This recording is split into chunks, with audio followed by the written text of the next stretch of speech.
días, queridos alumnos del cuarto y quinto de secundaria. Bienvenidos a esta sesión en la que vamos a desarrollar el tema de figuras literarias.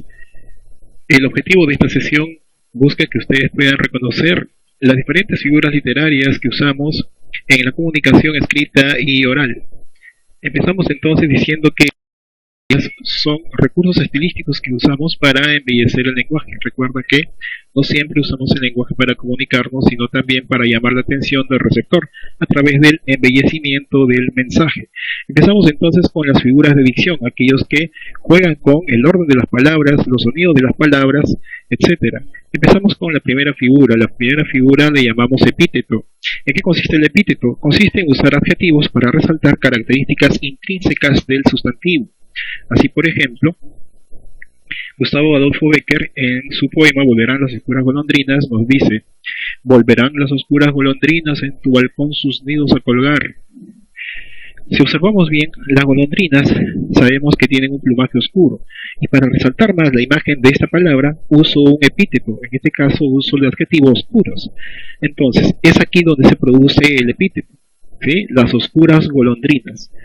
Otra de las figuras literarias de dicción es la elipsis. ¿En qué consiste la elipsis? En la omisión de una o más palabras que se sobreentienden por el contexto, en la eliminación de una o más palabras para evitar la repetición y la monotonía. Así, por ejemplo, en una de sus canciones, en su cancionero, de Petrarca, encontramos el verso que dice: a los árboles altos los lleva el viento y a los enamorados el pensamiento. A ver, aquí hay dos palabritas que se han dejado de mencionar. ¿Sí? En la primera oración, a los árboles altos los lleva el viento, vamos a observar que el verbo y el pronombre es los lleva.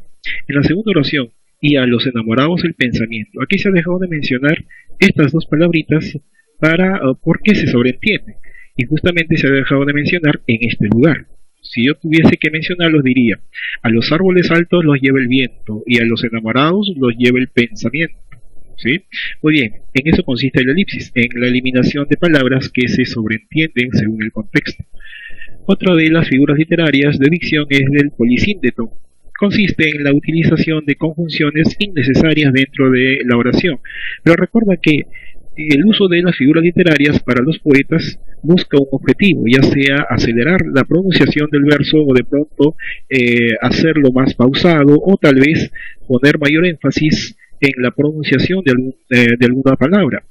Así, por ejemplo, decíamos que el polisíndeto es el uso innecesario de conjunciones, y justamente se usa el polisíndeto para hacer que la pronunciación o la entonación de los versos sea más rápida.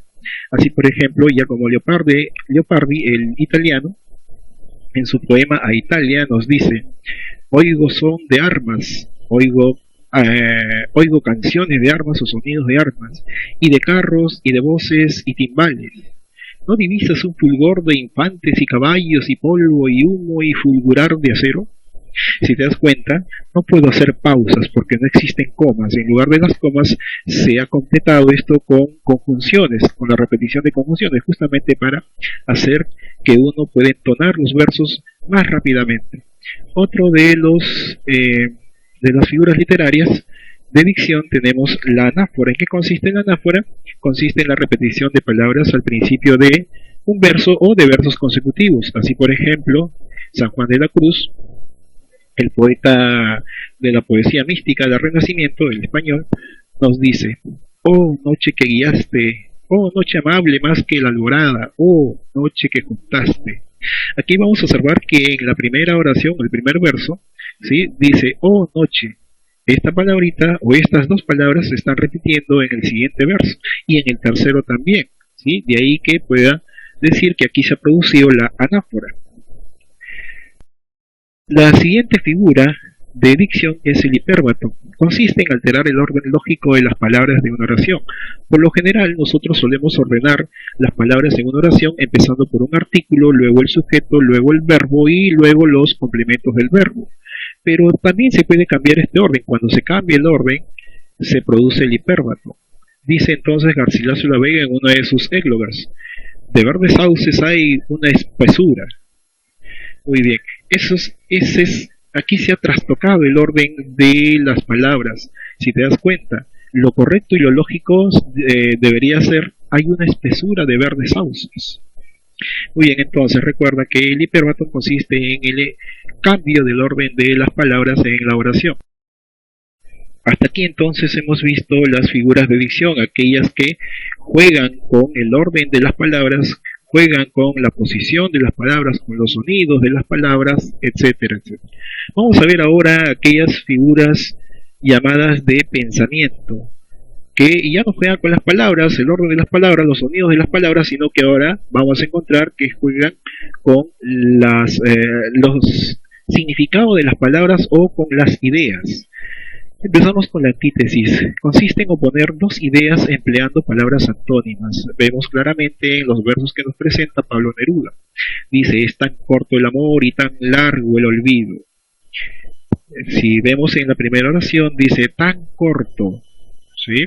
Y en el segundo verso, tan largo. Tengo aquí dos palabras antónimas, ¿sí?, que expresan ideas opuestas. Por lo tanto, en estos dos versos se ha expresado una antítesis. En la siguiente figura tenemos la paradoja. ¿En qué consiste la paradoja? En la unión de dos ideas opuestas que resultan contradictorias. La paradoja es un poquito, digamos, ilógica. ¿Por qué? Porque justamente al contraponer estas ideas opuestas pueden resultar un poquito no solamente contradictorias, sino algo ilógico. A ver, observemos, por ejemplo, dice: el avaro, las riquezas lo hacen más pobre. Al avaro, las riquezas lo hacen más pobre. ¿Cómo es posible que a un avaro, ¿sí?, mientras más riqueza tenga, más pobre sea? Suena contradictorio, suena algo ilógico, pero si observamos y analizamos más profundamente, nos vamos a dar cuenta de que esta aparente contradicción encierra una situación, un mensaje. Por ejemplo, un avaro, al querer tener más riquezas, se suele someter o se suele privar de ciertos privilegios. ¿Sí? Incluso hay un cuento, ¿no?, donde el hombre avaro muere pobre, o digamos muere de una enfermedad porque no quería bañarse, porque no quería gastar su dinero. Entonces, recuerda, la paradoja se da a través de ideas contradictorias, aparentemente, pero en sí encierran o esconden un mensaje, esconden un sentimiento o algo similar. A ver, pasamos ahora a la siguiente figura, la figura del símil. Consiste en comparar dos términos que se asemejan en alguna cualidad. Dos objetos, dos seres, dos elementos que tengan algo en común, ¿sí?, para poder compararlos. En un símil siempre vamos a encontrar las palabritas de comparación, como, cuál, cuán. Así, por ejemplo, Mario Benedetti en su poema Corazonada nos dice: después vino la señora, impresionante, sonrió como una virgen, pero solo como buenos días, nos diría entonces el poeta uruguayo. Si observamos bien, en el primer verso no encontramos ninguna comparación, pero en el segundo verso dice: sonrió como una virgen, ¿sí? Vamos a ver la comparación entonces. Sonrió como, ahí está comparando, sonrió como una virgen, está comparando la sonrisa con la de una virgen, ¿de acuerdo? Es ahí donde se produce entonces el llamado símil, comparación. Otra de las figuras del pensamiento es la hipérbole. Consiste en la exageración de la realidad. Es una de las figuras que usamos comúnmente para exagerar la realidad. Por ejemplo, Federico García Lorca nos dice: por tu amor me duele el aire, el corazón y el sombrero. Por tu amor me duele el aire, el corazón y el sombrero. Mira, ve, por tu amor me duele el aire. ¿Cómo es posible que por tu amor duele el aire? O de pronto me duele el corazón y hasta el sombrero, ¿sí? Entonces, aquí claramente vemos la exageración en estos versos de Federico García Lorca, el poeta de la generación del 27. Marcamos entonces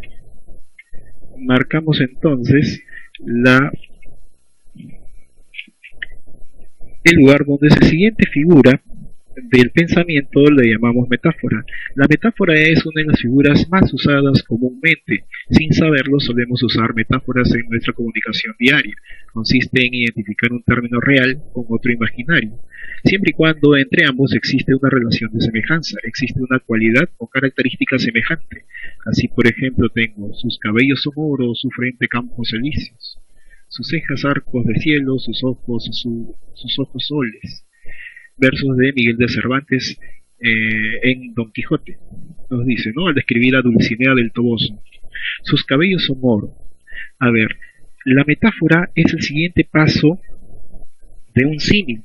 ¿Sí? Mira, claramente puedo observar en la primera parte, en la primera parte del verso, dice: cabellos son oro. Si yo digo, tus cabellos son como el oro, si yo le quito el como, la comparación, se convierte en metáfora.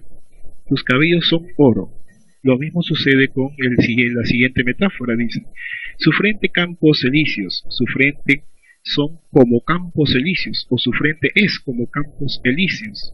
Si yo le quito el término que compara, como, se convierte en metáfora. Su frente, campos elíseos, o sus cejas, arcos de cielo, o sus ojos soles. ¿De acuerdo? Entonces, comparo ojos con el sol o los soles para resaltar esta cualidad de los ojos, como especies de soles o como ojos luminosos. Pasamos entonces a la siguiente figura, la sinestesia. La sinestesia consiste en mezclar sensaciones de sentidos distintos, es decir, en mezclar la sensorialidad de los diversos sentidos, ¿sí? Como la vista, el oído, el gusto, el tacto, etc. Por ejemplo, dice: en colores sonoros suspendidos oyen los ojos, miran los oídos. Nos dice Francisco López de Zárate, el poeta barroco español. A ver, aquí podemos observar colores sonoros. Los colores no producen sonido, pero sin embargo los podemos oír en este poema. O de pronto dice, suspendidos oyen los ojos. Los ojos no oyen, los ojos ven, observan. Pero a través de la sinestesia los podemos hacer que oigan, ¿sí? O de pronto miran los oídos.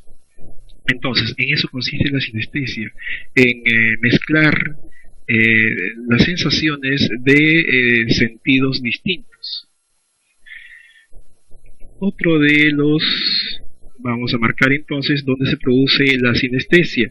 Recuerda que en las actividades que te he dejado al final, tienes que una de esas actividades consiste justamente en reconocer de esta manera las figuras literarias. A ver, pasamos a la siguiente. Dice: la literación consiste en la repetición de sonidos presentes en palabras antiguas o próximas. Por ejemplo, Jaime Siles nos dice: de finales fugaces, fugitivos, fuegos fundidos y tu piel fundada, pura F, ¿verdad? Y sonido de la F. A ver, en muchos versos vamos a encontrar la literación con un objetivo secundario, que es la de producir una especie de onomatopeya para figurar para figurar el mensaje que quiere dar.